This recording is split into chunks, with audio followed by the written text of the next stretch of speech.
com mesa de poesia. Eu confesso que estava com um pouco de medo. Falei: "Será que vai alguém lá, né?" Por sinal, hoje a gente começa com poesia, esta primeira mesa sobre poesia e a última mesa do sábado também sobre poesia. Então, eh, a gente começa essa primeira mesa deste penúltimo dia de Flip, agradecendo, como sempre, nossos parceiros, Lúcio Cruz, artista de Paraty, que nos recebe aqui, Café Raízes, nosso parceiro pelo segundo ano, Gráfica Viena e Diálogos Embalados. Sem esses apoios, essa casa não aconteceria, além das 5 editoras aqui presentes, Aboio Cachalote, Cousa, Fábrica de Cânones, Miriveja e Reformatório. Vamos dar início, então, à mesa O que a poesia diz quando nenhuma palavra basta, com Estela Ramos, Ana Maiolini, Henrique Emanuel de Oliveira e Patrícia Porto. Estela Ramos é poeta, arte educadora e musicista. Seus trabalhos transitam entre as artes visuais, a literatura e a música. É também integrante do coletivo Zebra 5 e especialista em educação em direitos humanos pela Universidade Federal do ABC. Em 2022, lançou seu primeiro livro de poemas, Sobrevoo, que foi traduzido para o espanhol. Henrique Emanuel de Oliveira nasceu em Feira de Santana, na Bahia, e mora em São Paulo. Jornalista pela Faculdade Casper Libero, participou no ano de 2021 do clipe Poesia da Casa das Rosas. O Apetite de Deus, Cachalote 2024, é o seu livro de estreia. Ana Maiolini nasceu em Eloy Mendes, sul de Minas Gerais, na década de 90, jovenzinho. Formou-se em Publicidade, Propaganda e Jornalismo pela UFMG e está se especializando em escrita criativa pela PUC Minas. É poeta e trabalha como redatora freelancer. Problemas de Pronúncia, Cachalote 2024, é seu primeiro livro. E aqui, por fim, não menos importante, minha amiga Patrícia Porto, que é maranhense, professora e pesquisadora, formada em letras, especialista em alfabetização, mestre e doutora em políticas públicas e educação, organizou o livro Poemas de Portinari, Funarte, publicou a obra acadêmica Narrativas Memorialísticas por uma arte docente na escolarização da literatura, de 2010. Entre outros livros de poesia e de contos, é autora de Cabeça de Antígona, Reformatório 2017, e Toda Mulher que Ama é Medeia, Reformatório 2025. Eu quero dizer que todas as mesas também aqui da Casa Pagã estão sendo filmadas e transmitidas ao vivo pelo canal do YouTube do Clube de Ficcionistas, nosso parceiro também este ano nesta casa. Então, boa mesa para vocês. Obrigada, Marcelo. Bom dia. Que bom, né? 9 horas da manhã, todos aqui, casa cheia, uma maravilha. Então, vamos começar com o nosso tema. E até aqui nos bastidores nós estávamos conversando, né? Dessa a dimensão ou a amplitude dessa temática, né? Então, assim, a gente não vai dar conta nunca, porque até não basta e a gente também não dá conta de falar de um tema tão com essa grandeza, não é? Entre o dizível e o indizível, né? Então, a gente estava ali, né, conversando antes de entrar, dessa possibilidade de interrogativa que a afirmação traz, que é própria dessa dinâmica da linguagem. Então, quando a gente fala, né, e aí a temática é essa, né, o que a poesia diz quando nenhuma palavra basta? Na verdade, é uma pergunta, não é? Ela está afirmando, mas é uma pergunta. O que, que a poesia diz quando nenhuma palavra basta? Né? E isso vem muito da nossa incompletude humana, né? Da nossa inconclusão, né? Lembrei muito da Clarice, da Clarice Lispector, né? Que trafegava muito nessa fronteira, nesse lugar limítrofe entre o dizível e o indizível, né? Ali é muito e é um lugar de muita tensão, de muito tensionamento, né? Então, assim, onde a linguagem transcende, onde a palavra não alcança.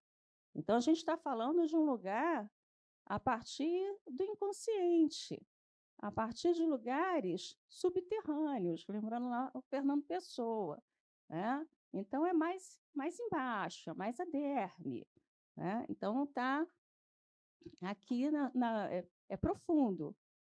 Então, é a partir desse lugar de tensionamento entre o dizível e o indizível que eu vou passar a palavra, essa palavra que nunca basta, né?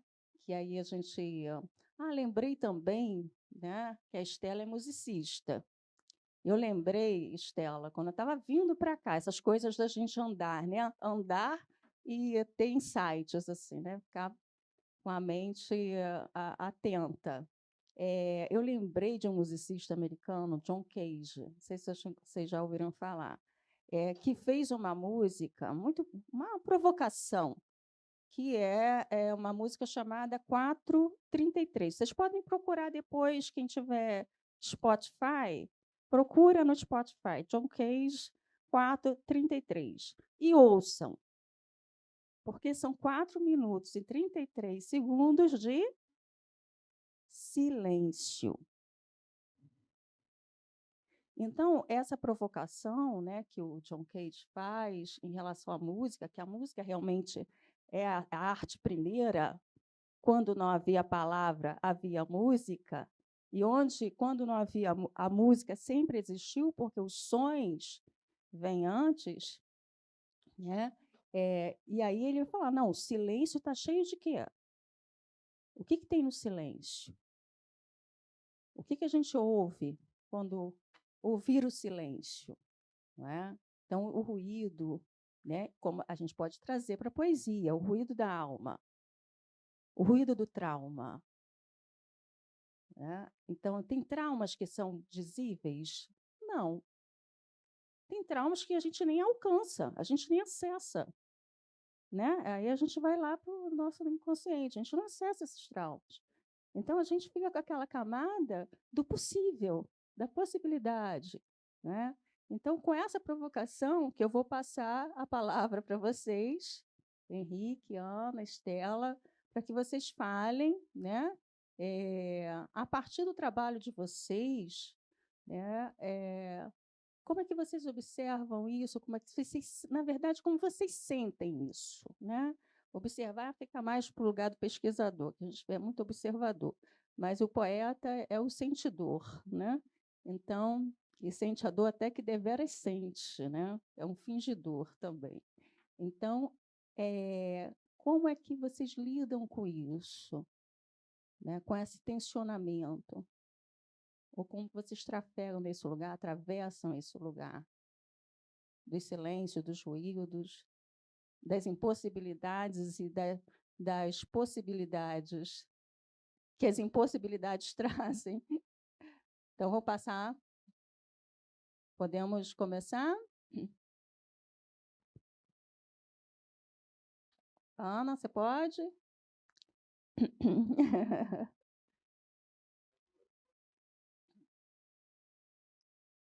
E a Ana tem um livro que tem um título muito interessante, que se aproxima bem da temática, tanto ela quanto o Henrique. Ei, gente, tudo bem? Obrigada por terem levantado cedo para vir aqui. A gente ver a gente, eu fiquei preocupada, não ia ter ninguém. Mas então, realmente, esse tema é muito. Não é nem amplo, né? Ele é muito aéreo, assim, tem muitas coisas que a gente pode tirar dessa ideia do que a poesia diz, né? Quando nenhuma palavra basta. Esse exemplo que você trouxe do John Cage, eu acho ele fantástico, porque a primeira ideia que me veio sobre esse tema é justamente a capacidade que a poesia tem de falar quando ela deixa vácuos, né? Acho que uma das coisas que eu mais gosto quando eu escrevo poesia é justamente poder não falar tudo e deixar coisas ali nas entrelinhas, coisas escondidas, como uma forma, é quase como uma forma de proteção, assim, né? Quando você quer abordar um tema que é muito difícil, ou que te dá vergonha de alguma forma, ou que é muito complexo, né, que você não consegue traduzir aquilo direito, a poesia encontra meios de dizer, sem precisar falar tanto, né? Ela deixa espaços ali para você, nas entrelinhas, e em vez disso fechar o sentido, isso amplia o sentido, né? Quando o John Cage faz essa música, né? Ele fala exatamente sobre isso. Ele para lá e não toca nada.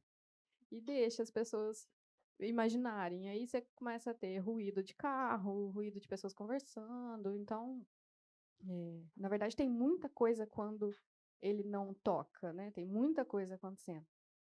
E eu acho que a poesia também funciona mais ou menos dessa forma, assim, tem muita coisa sendo dita mesmo quando você não fala muito naquele texto, né? Às vezes é um texto de 2 linhas, mas que tem muita coisa por trás, né? E isso amplia o sentido, né? A poesia vai ser lida de várias formas por qualquer pessoa, né? Porque você lê com tudo aquilo que você tem, né? Então, enfim, eu acho que começa por aí. Alguém quer dar continuidade? Bom dia, gente, tudo bem? É muito engraçado isso, né? Porque um dos temas principais do meu livro coincide muito com o que a Ana falou agora, que é essa tentativa de buscar de deixar um vácuo, né, na poesia. E uma história engraçada de como esse vácuo se encontra, por exemplo, com o leitor, é que um amigo meu, assim que pegou o livro na pós-pré-venda, né? Ele abriu o livro e viu um poema de quatro versos, né? Aí ele mandou uma foto brincando, falando assim: pô, mas tá faltando texto nesse seu livro aqui, né? Veio com defeito o meu livro, tem como trocar? Então é engraçado como o leitor percebe também esse vazio dentro do livro, né? E insistentemente a primeira parte do livro e a segunda parte do livro são poemas que a página e o vazio no meu livro A Pedido de Deus aparece muito mais, né, do que qualquer outra coisa.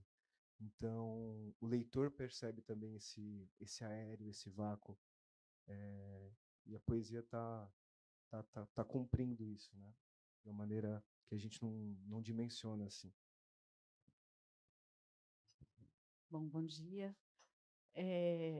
Eu fiquei pensando também, vindo para cá, tem um artista visual que eu gosto muito, que chama Anthony Gormley, é um escultor britânico, está vivo, e ele tem um trabalho muito profundo, muito filosófico, e ele diz, numa das entrevistas dele, que ele quer começar o trabalho dele quando a linguagem termina, onde a linguagem termina.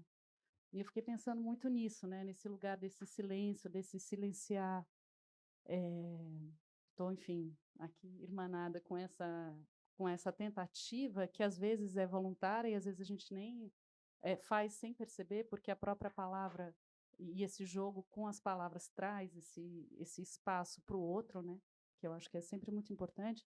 A gente escreve uma coisa e quem lê aquilo e mais alguma outra coisa, como você disse, né? Então, eu fico pensando assim, o quanto que a gente, quando pensa como dizer, ou quando busca essa síntese, né? Porque acho que tem uma coisa que a poesia é sintética, na medida em que ela traz só o essencial para que o resto aconteça, né? Na escolha das palavras, na maneira de se construir o verso, enfim. E eu, assim, o livro que eu estou lançando não é um livro de poesia, porém é. Então, eu já vou começar a explicar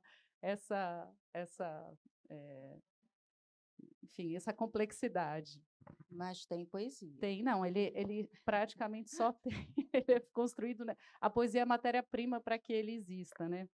E, enfim, só para falar muito rapidamente, não ficar tão abstrato, é um livro que parte de um encontro que eu tive com um personagem que existe, que mora em Cordisburgo, Minas Gerais, e ele tem uma loja que não vende nada. E nessa loja ele recebe objetos das pessoas não só da cidade, mas da região, e recebe junto as histórias daqueles objetos. E aí ele é um grande contador de histórias.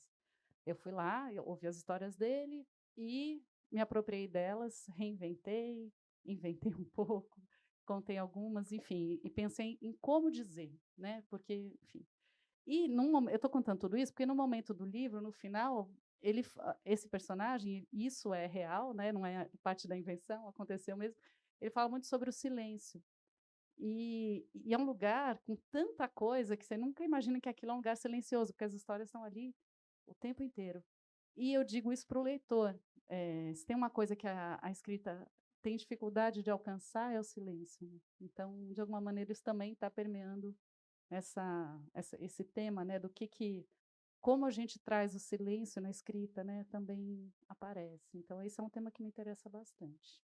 Enfim, só para complementar aqui.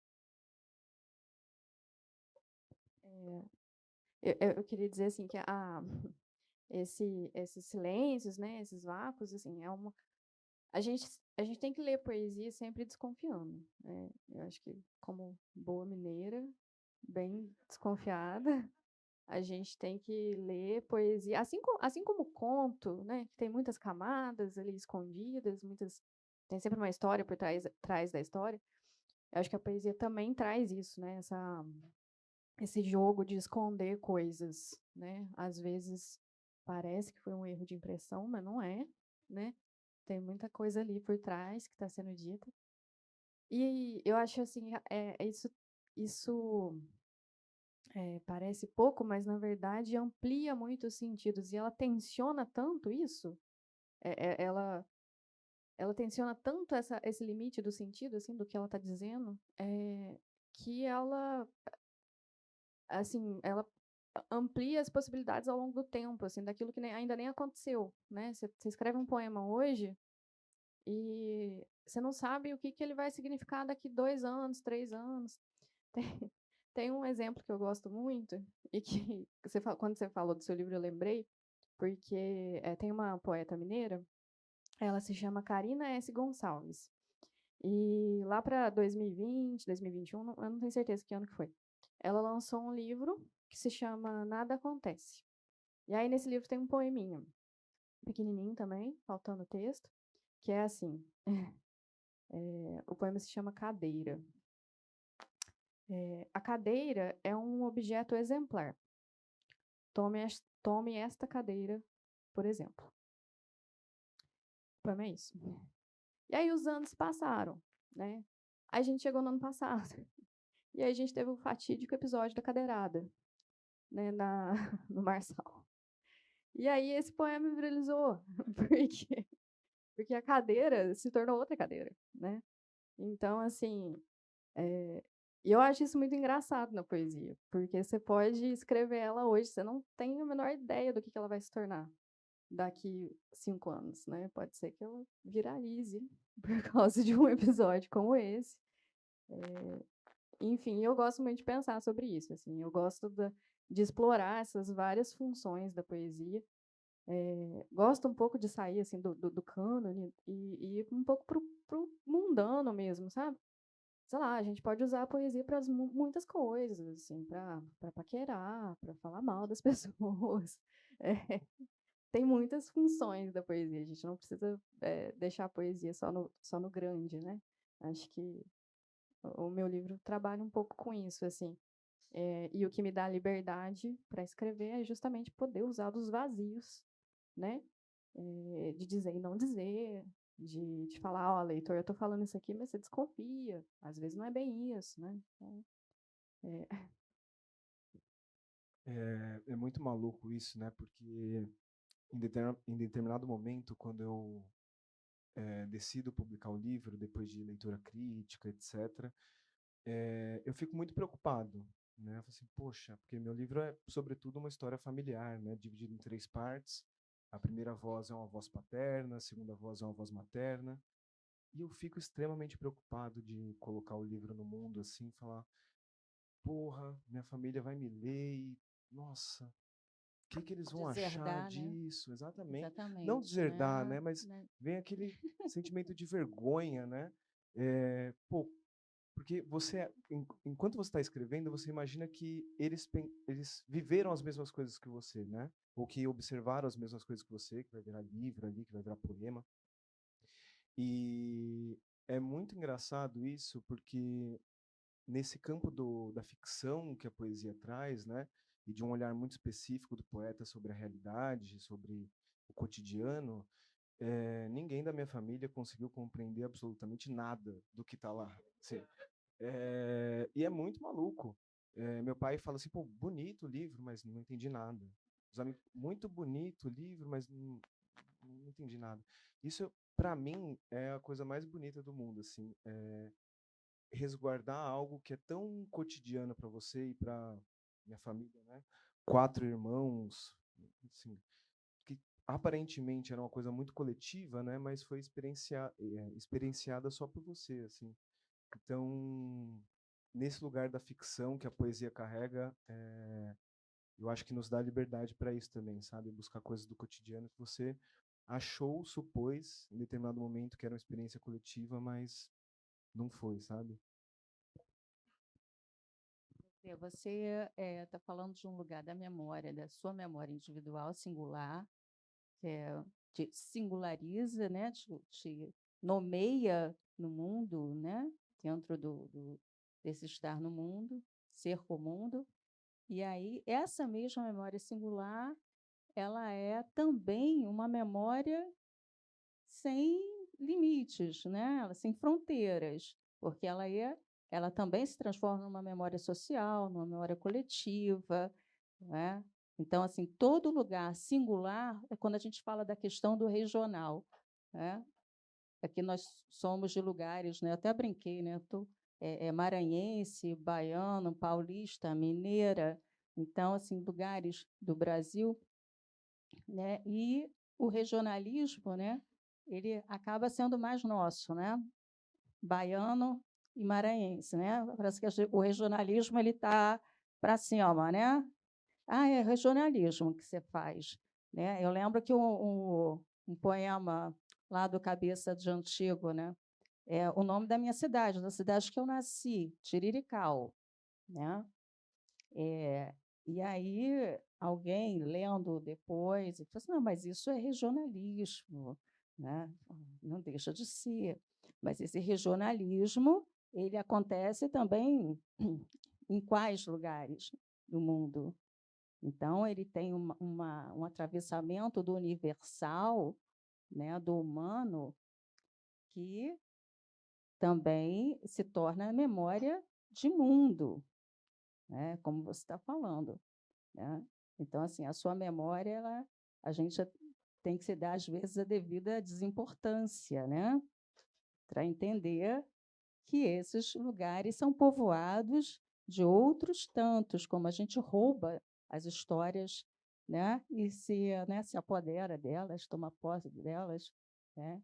Então é isso. E mostra o teu livro, você também, Ana, porque os livros estão aqui. Ó. Né? Isso, ótimo. Mas é um Isso. Então, vamos falar mais desse lugar, né, da poesia como lugar de diálogo, né? E a gente já chegou na memória com o Henrique.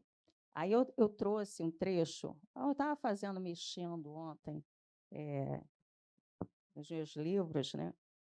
E aí eu peguei esse aqui, que é A Expulsão do Outro, do Byung-Chul Han, em que ele fala da poesia, um trecho bem interessante.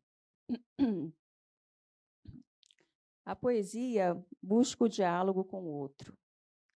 A poesia se torna a poesia de alguém, ainda perceptor, voltado para o que aparece, inquiridor e engajador do que aparece. Ela se torna diálogo.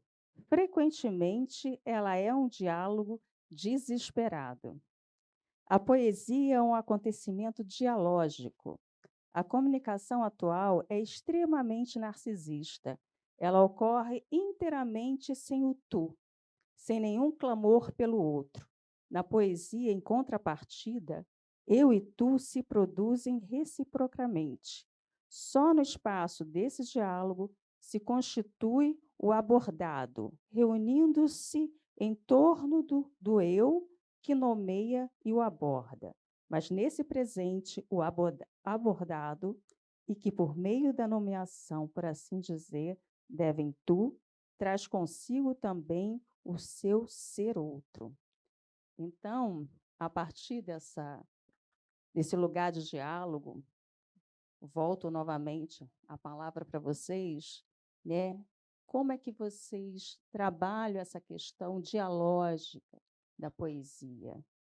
Esse ser outro, né? O Henrique já começou a falar, eu peguei aqui do gancho desse lugar do Henrique. Vamos explorar um pouco mais essa possibilidade nesses tempos que estamos vivendo, dessa expulsão do outro, né? Desse lugar em que a poesia realmente parece a que permanece, né?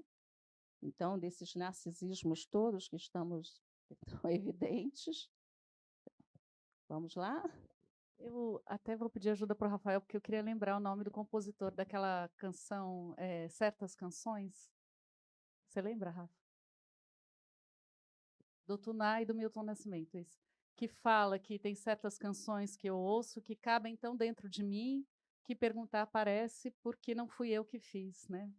E eu acho que esse lugar, né, do que a gente se apropria, né, da poesia, como é tão verdadeiro aquilo na nossa história, nos nossos ouvidos, porque mesmo que a gente leia, porque ler também é ouvir, né, aquilo faz tanto sentido que a gente vive que aí a gente entende que de fato houve essa ponte, né, esse lugar. A poesia mostra o que veio mesmo, né, que ela está falando, ela parte de alguma construção que eu joguei no mundo, mas ela continua sendo feita a cada leitor e vai sendo reconstruída de maneiras talvez similares, mas mais específicas na vida de cada um, né? Ao mesmo tempo em que isso acontece porque existem esses temas que são tão profundos que nos atingem a todos, né? E eu vou falar um pouquinho sobre processo, né? Quer dizer, esse livro não é um livro estritamente de poesia, mas eu escrevo poesia, tem outro livro de poesia também. E eu fiquei, nesse caso específico, eu senti uma similaridade com esse processo de quando estou escrevendo, enfim, a partir do meu olhar, simplesmente, né? Claro que também né? Mas ouvindo outra pessoa, emprestando as histórias de outra pessoa acho que essa busca de tentar entender o que daquilo. Eu vou dar um exemplo. Esse lugar que eu fui tem, sei lá, talvez 40 rádios antigos, um do lado do outro, né? E o que torna aquilo, a experiência daqueles rádios ou das histórias com aqueles rádios comum a quem viveu e pôde ter algum contato com aquilo, e o que torna cada uma daquelas histórias particular. E o que dessa história particular também pode criar um gancho com o que pessoas que não viveram com aqueles rádios podem, de alguma maneira, se aproximar, né? Então, eu acho que, de alguma maneira, eu penso também que a gente cultivar esse espaço, né, que a gente já chamou de silêncio, já chamou de vazio, eu vou chamar agora de espaço também, é importante porque eu acho que às vezes a própria linguagem ela dá um nozinho na gente sem a gente perceber, de maneira muito consciente, pelo menos comigo isso acontece.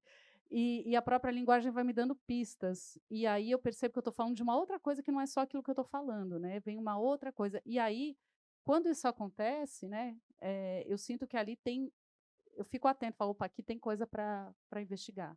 Aqui tem um caminho que é possível, né? Então, eu acho que dentro do processo mesmo de criação, na escrita poética, ou mesmo na prosa poética, enfim, eu acho que isso é bastante valioso, assim, né? Esse lugar esse espaço que, quando existe, ele existe para ser preenchido, né? Ele existe para dialogar, de fato. E assim, para falar a verdade, eu dou graças a Deus, né, de ter esse espaço, porque, né, enfim, né, a gente escreve, a gente termina o livro.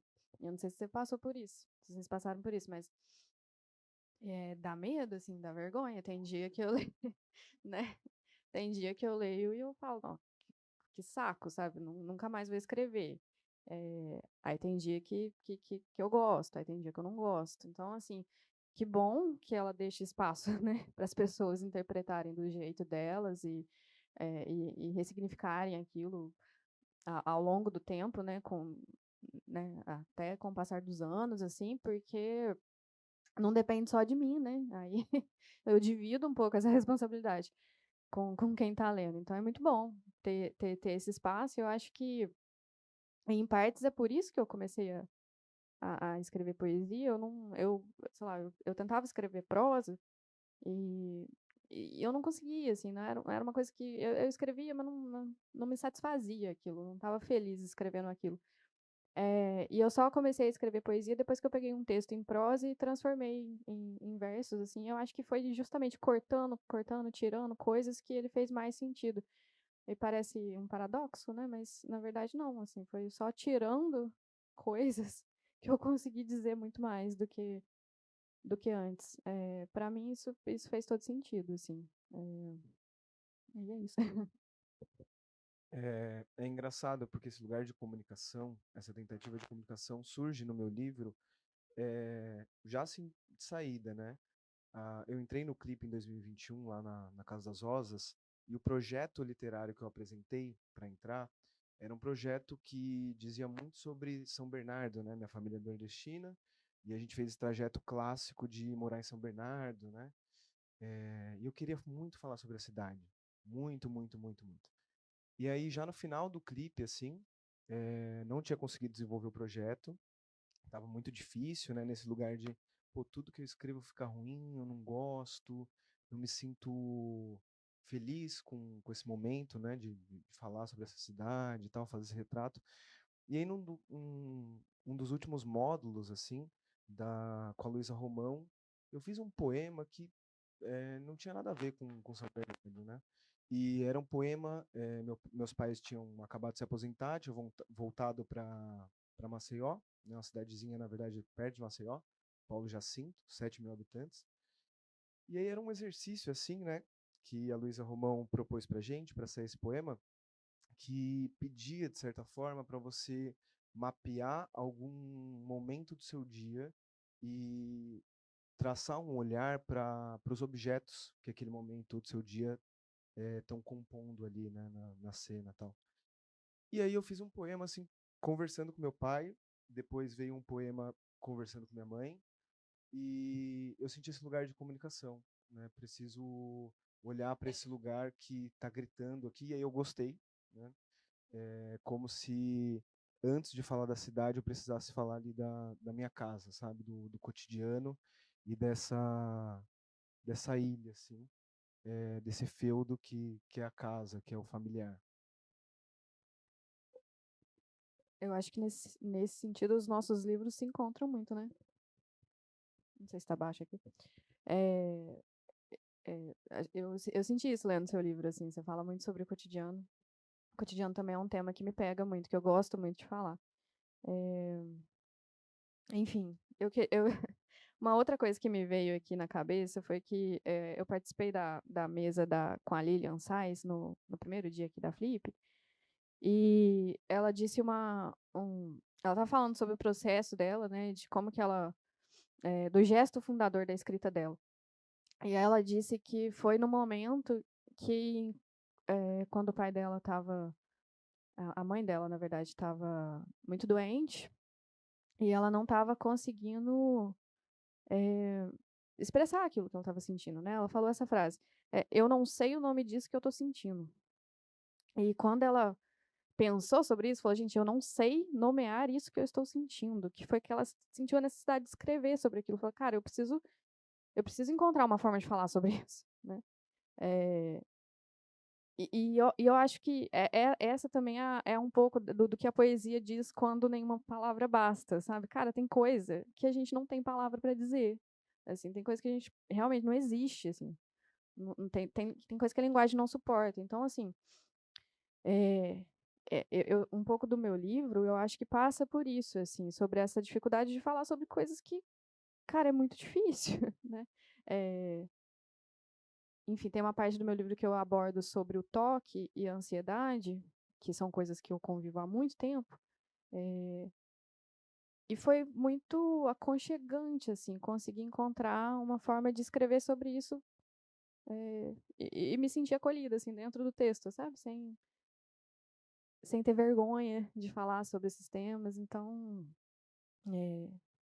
enfim, eu sou muito grata à poesia por poder falar sobre essas coisas difíceis, assim.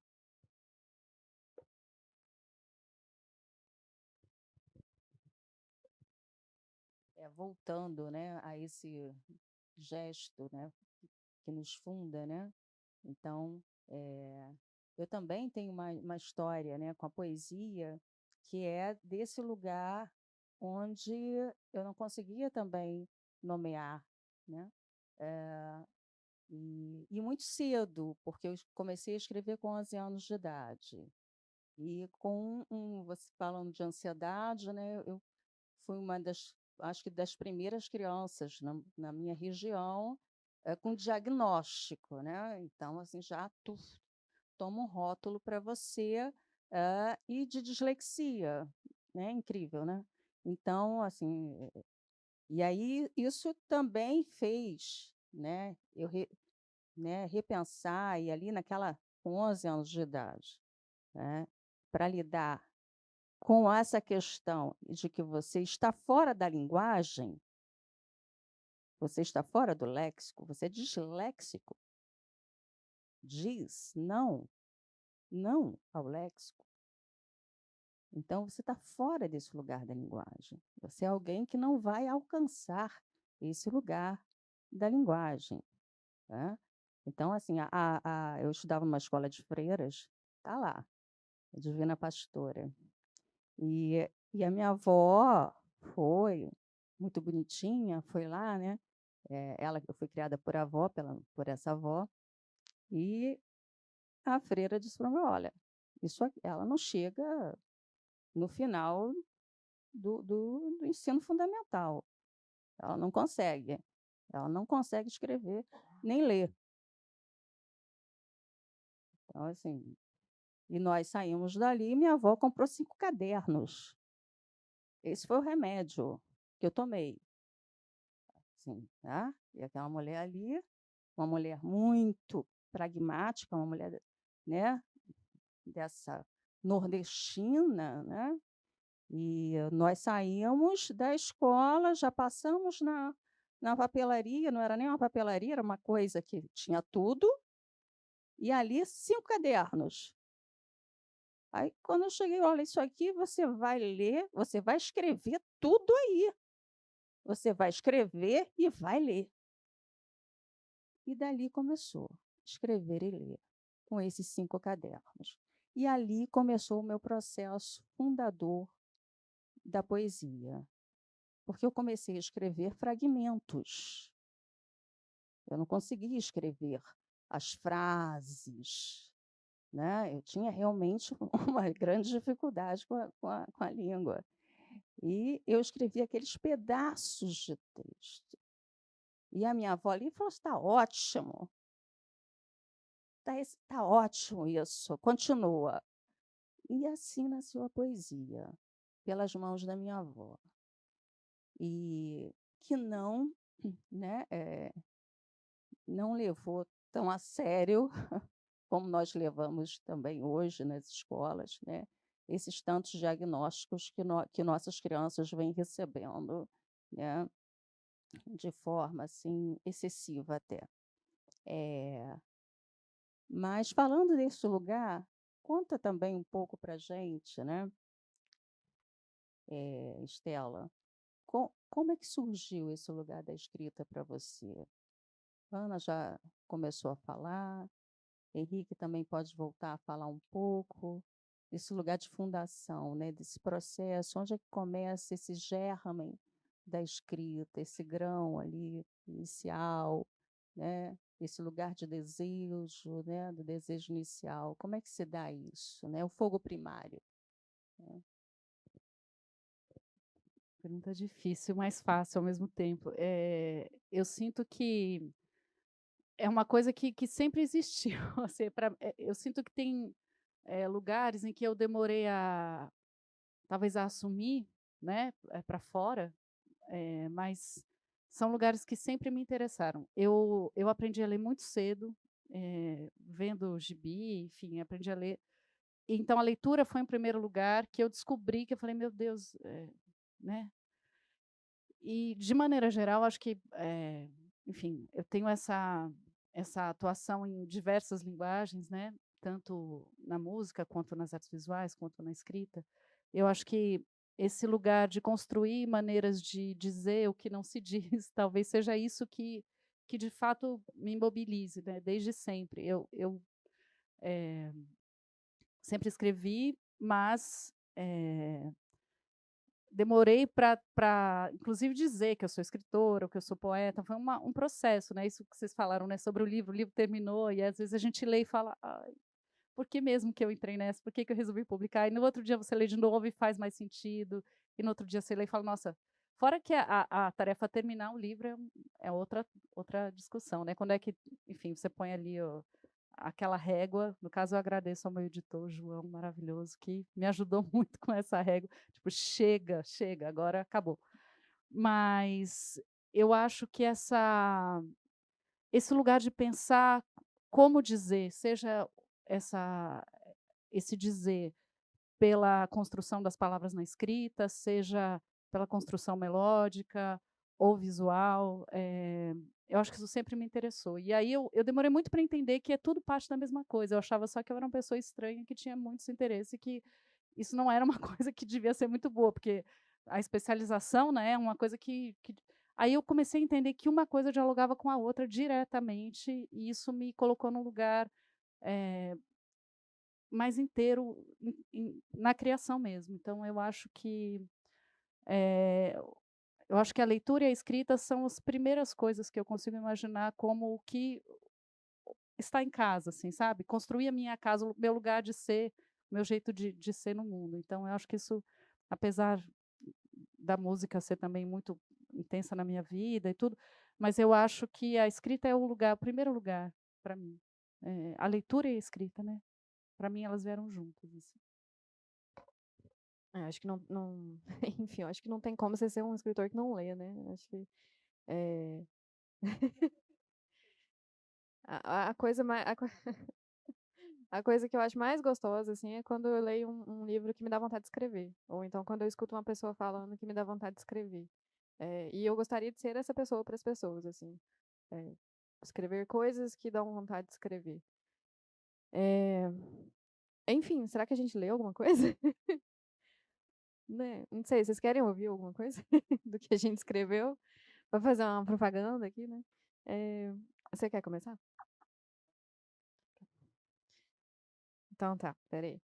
Eu vou ler um aqui que eu acho que combina um pouco com esse tema. Ele cadê? Na verdade são 2, gente, eu vou ler 2. É pequenininho. Esse poema ele abre o livro, ele não tá num capítulo, ele tá depois do sumário aqui, que é assim: "Ao que se sabe, apenas na espinha dorsal, e fora dela não faz sentido. A questão é a falta da linguagem exata que decifra o arrepio." Eu acho que combina um pouco com essa, né, a linguagem aquilo que tá só que, que a gente sente, né, que a linguagem não suporta. E tem um outro poema aqui, poema, que eu acho que também fala sobre essa necessidade da gente de nomear as coisas que a gente está sentindo, né? Sei lá, para tentar dar nome assim para os nossos desejos e, né, entender o que a gente quer, né? Começa assim, e não tem título. O pensamento vem da palavra, a palavra dá forma ao desejo. O desejo cresce quando a palavra cresce. É possível desejar o que não se sabe? É por isso que inventamos nomes? Para que o desejo nunca pare de procurar um desfecho. É isso, eu acho que esses poemas dialogam com o tema da mesa de hoje.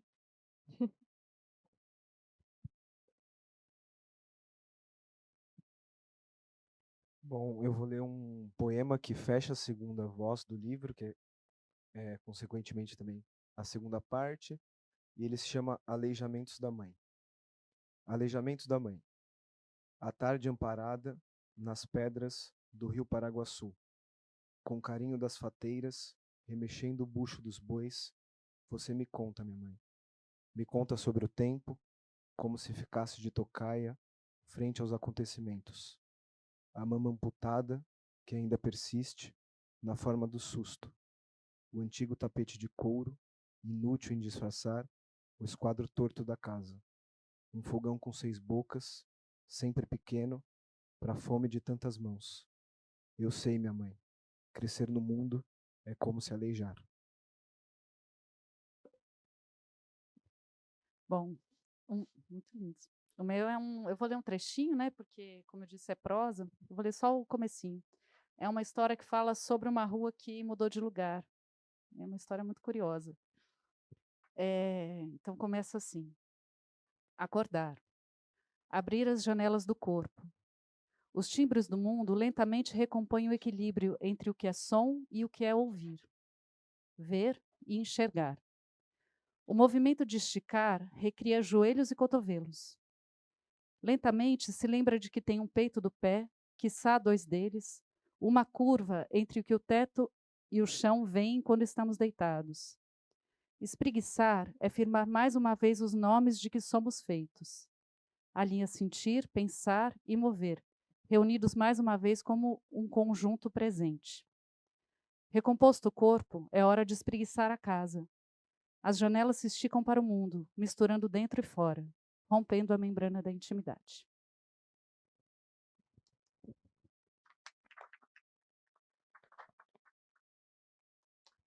Bem, deixa eu ler também, falar do meu também, vender um pouquinho do, do Toda Mulher que Ama Medea, ele está aqui, né? É pela editora Reformatório. É o meu 6º livro de poesias, né? E da Reformatório eu tenho Cabeça de Antígona e o Toda Mulher que Ama Medea. Na verdade, já fez esse arco, né? Eles também dialogam os dois, até pela mítica, pela reivindicação desses mitos que eu faço, tanto em Antígona, pela questão da justiça, e como Medea, pela questão da maternidade e monstruosidade, né? Nesse lugar monstruoso que é a maternidade, pelo menos para mim, né? Pode ser que para outros seja uma outra coisa, mas ele é um lugar marcado, né? Pela reprodução que a gente, né? Esse lugar de dever de reproduzir, né? E esse lugar onde a gente se debate, mas ao mesmo tempo continua sendo o quê? Um tabu. Se você vai falar sobre esse lugar e sobre essas, é muito bonito porque Henrique traz, né, esse lugar também, né, da mãe, né? O meu livro também traz esse lugar da mãe, também da mãe, mas é uma mãe ambígua, não, é o lugar realmente, é a mãe, porque a gente fala das vozes, não é? São tantas vozes, são múltiplas vozes dessa maternidade, né? Então, o filho, ele tem uma voz, agora, o lugar da voz da mãe na poesia.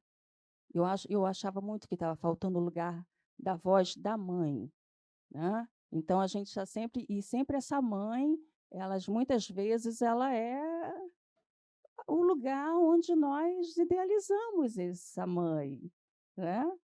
Então, ela vem muitas vezes revestida desse lugar de idealização, ou do que a gente realmente gostaria, queria que fosse, ou de outros, né, lugares que foram sugeridos para nós e que nós internalizamos como o lugar da mãe, né? Pela religião, pelas histórias que nos contaram, pelas memórias dos nossos, né, velhos, né? Então, o meu livro ele aborda esse lugar novamente, de muito tensionamento para mim, que sempre foi o lugar da maternidade. Isso que não quer meus filhos estão ótimos, estão lindos, maravilhosos, e toda vez que alguém pega ali o livro, assim, então, Medea, você sabe o que fez Medea? A primeira pergunta é que, nossa, mas eu escrevi o livro, eu sei exatamente o que fez a Medea, né? Ou não fez, né? E aí esquecem até que a Medea é ficcional, né? De tão forte que essa mítica nos chega como tabu, né? Então, então tem o lugar da minha mãe também, porque eu passei por um luto materno no exato momento que eu escrevia sobre o meu lugar de maternidade, né? Sobre o meu conflito de maternidade, né? Dessa mãe que muitas vezes é uma mãe arrependida. Por que não? Nós temos esse direito, nesse lugar do sentimento. E aí, diferente da nossa temática, eu vou lá e, ó, pum, no meio,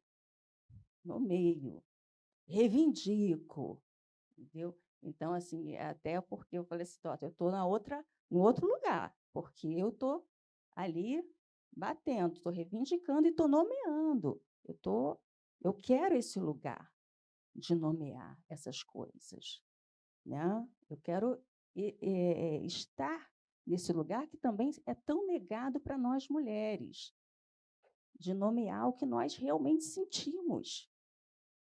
Então, principalmente em relação à maternidade. Falar que parto é uma delícia, não é. É dificílimo, vai parir. Então, tudo ficar prenha, como diz, né? Levar tudo que passa dentro da gente, não estou falando só da questão biológica, que já é um desmonte, mas todas as dúvidas, os lugares de estranhamento com esse outro corpo, esse corpo que também é meu estranho, é meu, não é meu, o que é isso?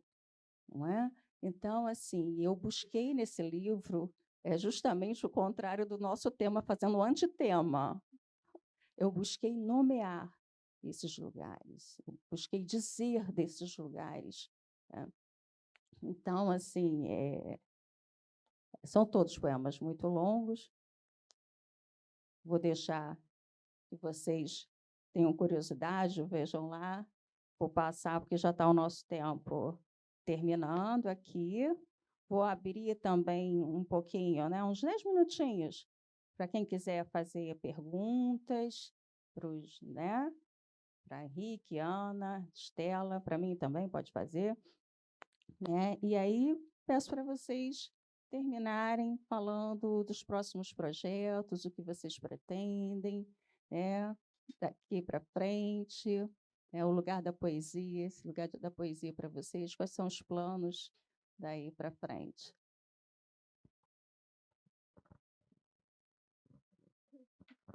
Bom, queria agradecer a todo mundo que veio aqui cedinho para essa boa conversa.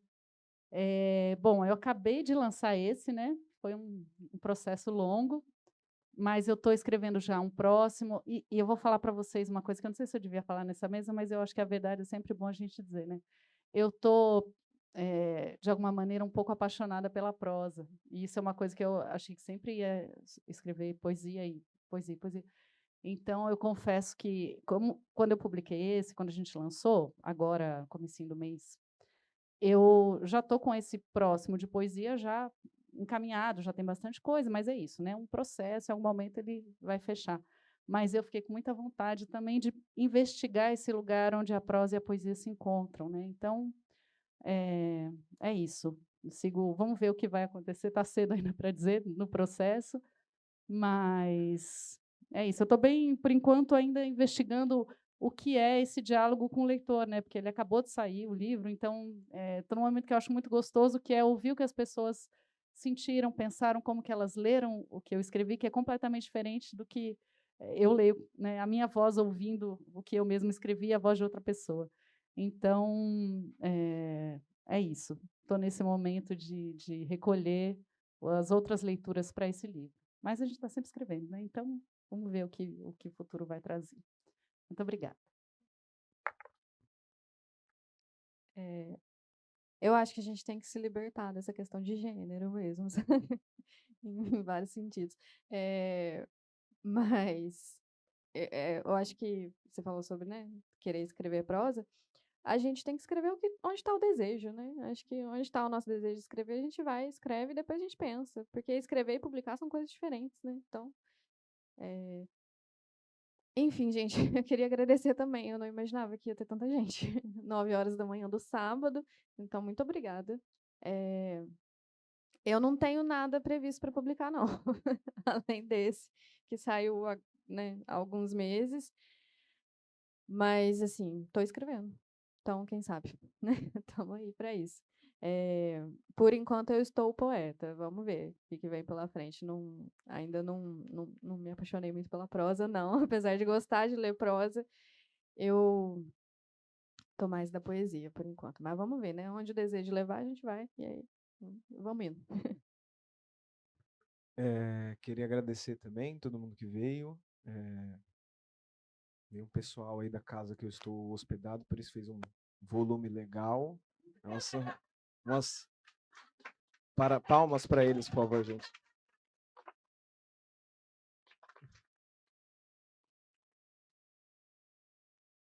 Então, já suspeitando que era sábado às 9, a gente alugou uma casa grande, né? Enfim, é muito maluco. E só para fechar uma coisa do que você falou do Medeia, né? Mas o título também do livro, né, A Pedido de Deus, faz grande sucesso com as senhorinhas evangélicas, assim. Minha tia adora esse título. Ela acha que, enfim, é o contrário do seu, né? É, exatamente. Que lindo, meu filho, é isso mesmo. Enfim, o livro foi publicado no final do ano passado, né, em novembro de 24, e agora eu estou fazendo praticamente uma continuação desse livro, que o título provavelmente, né, vai ser A Criação segundo os Matutos. Então eu vou estar nesse lugar também de olhar de uma maneira mais profunda para as questões bíblicas, tentar conversar com o nosso primeiro grande romance, assim, né? Enfim. Aí elas vão amar com profundidade. Aí não vai ter jeito. Enfim, acho que é isso. Só para compartilhar uma coisa que a gente conversou lá fora, né? Também dá alegria de estar aqui encontrando outros autores, né? Conversando. E isso é muito bom, porque a gente está falando sobre isso, né? Porque é um processo solitário, enfim. Embora tenha aí todo um diálogo editorial que é fundamental, mas a escrita ela pressupõe bastante esse momento solitário. Então é muito bom compartilhar, conversar, trocar impressões, ideias, pensamentos, desejos, esperanças, tristezas, enfim. Então é isso. Encerramos aqui a nossa mesa, agradecendo a todos vocês, amigos do Henrique. Muito obrigada. Bom dia. Eu queria só perguntar para você. Cordisburgo, você sabe que é o lugar onde nasceu Guimarães Rosa, né? A literatura já disse alguma coisa sobre isso do particular e do universal, né? Para falar da sua aldeia, quanto mais universal, você precisa falar da sua aldeia, né? Então, esse tensionamento ele é possível, né? Quanto mais você investiga a profundidade das coisas, pode ser que você alcance aquele nível de comunidade com todas as coisas, não é isso? Eu achei isso muito, muito, muito curioso. Esse tensionamento, ele talvez não seja um tensionamento mesmo, mas mais um contínuo, né? E sobre essa coisa de perpetuar a obra, né? Do leitor perpetuar a obra, né? Eu me lembro daquele soneto Será que eu te comparo a um dia de verão, do Shakespeare, que ele fala justamente sobre isso, né? Como é que aquele texto vai ser perpetuado pelo simples fato de você estar lendo de novo. Então, cada vez que você lê, você manda o texto para frente, você atualiza aquela produção, né? Então, esses assuntos são caros para todos nós que gostamos ou que produzimos, né? Então, é muito legal, porque eu me reconheço nisso também, a gente está envolvido com isso também. Então, é bom ver, é bom se reconhecer nos pares, não é? Muito obrigado por vocês três, viu? Muito obrigado.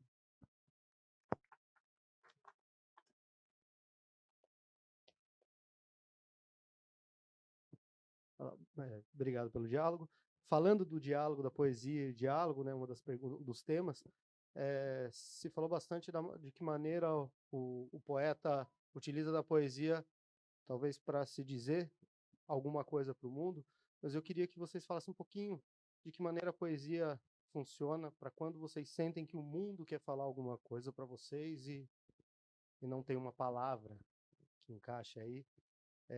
Bom, eu sou companheiro da Estela, já vi o livro da Estela e, de certa forma, eu imagino um pouco de que maneira que a poesia funciona, mas eu gostaria de saber dos outros. Claro, a Estela também pode falar, talvez eu imagine errado. Obrigado. Bom, sim, eu sei que é a cidade do Guimarães. Eu não trouxe também essa, porque aí ia ficar falando do livro, do livro, do livro. E, bom, já sou tímida, né? Já... Mas, assim, tem uma coisa que acho que o Guimarães, especialmente, traz, né?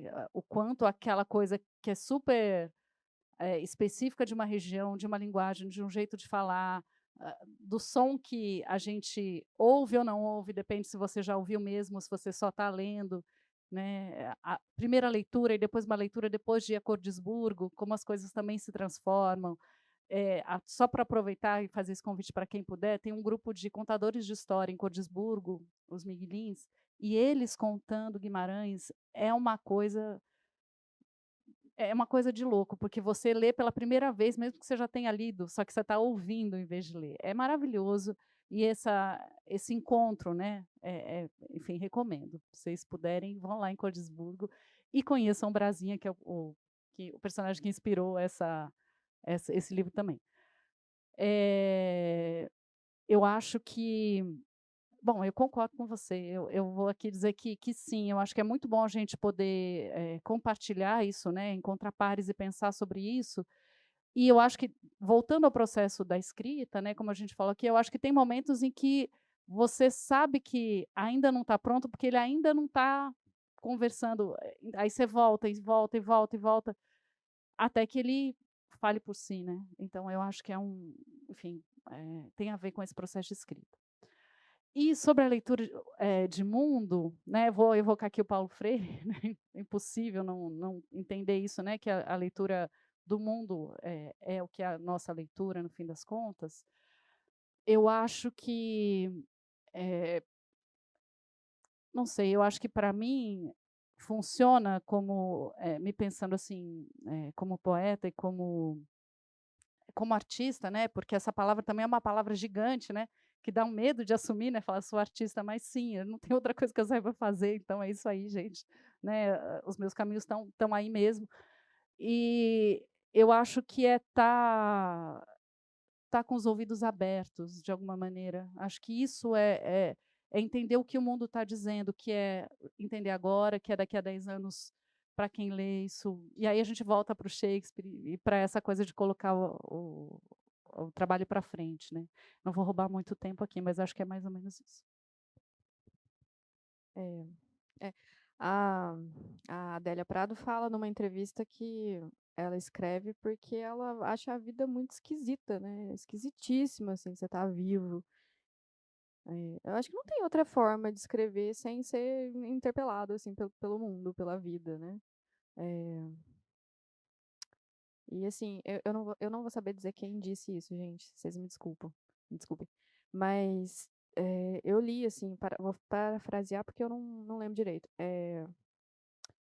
E que a poesia ela é mais uma forma de mostrar como o poeta enxerga aquilo do que mostrar aquilo em si, sabe? É uma forma de mostrar um olhar. Então, assim, para mim não tem como escrever poesia ou qualquer outra coisa, né? Não tem como escrever sem ser interpelada pelo mundo, porque é isso, é essa visão que eu quero escrever, entendeu? Eu quero mostrar o que eu estou vendo. Então, para mim, é muito importante focar em coisas, né, que existem, coisas que eu estou vendo, o cotidiano, o pequeno, assim. Enfim, Não sei se eu respondi alguma coisa, mas é isso. Eu acho que, assim, enquanto poeta, é muito curioso isso, porque o mundo está sempre dizendo coisas a todo momento para você, e a gente vive esse momento, assim, né, de extrema informação, né, contínua informação, tal.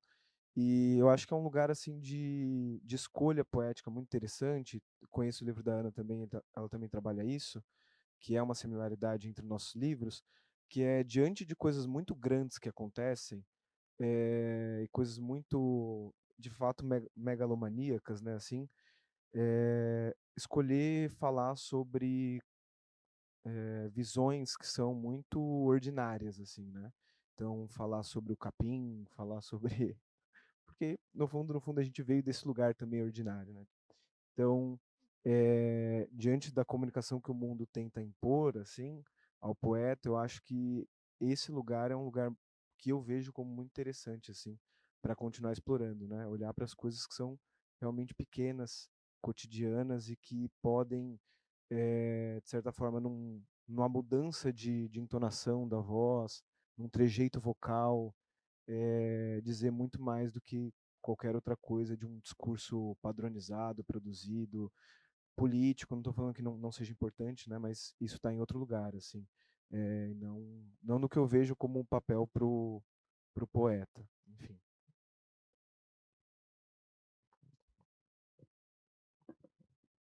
Alguém mais? Alguma outra pergunta? Então, obrigada. Tá? Valeu, gente. Obrigado.